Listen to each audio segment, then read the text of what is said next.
আপনি কখনোই মাসালা শুনেছেন যে আরবিতে কথা বলা সুন্নত? শুনেন নাই। যদি শুনে থাকেন ভুল শুনেছেন কারো কাছে। আরবিতে কথা বলা সুন্নত এটা মাসালা নাই, অথচ নবী সাল্লাল্লাহু আলাইহি ওয়াসাল্লাম আরবিতে কথা বলেছেন সবসময়।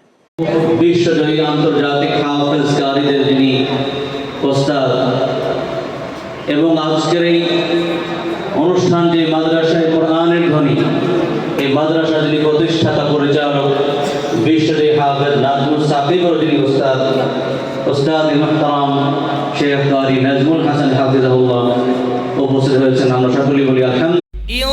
এখানে গুন্নাটা মোটা না পাতলা সবাই বলেন তো দেখি।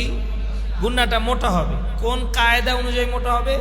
যে নুনেস বলেন, নুন সাকিন অথবা তানবিনের পরে, সবাই বলেন নুন সাকিন অথবা তানবিনের পরে, সবাই বলেন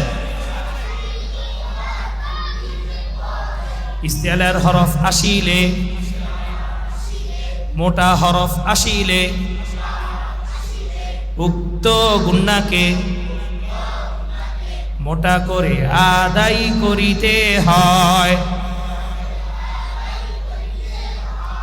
যেমন ওয়াহুয়া আলা কুল্লি শাইইন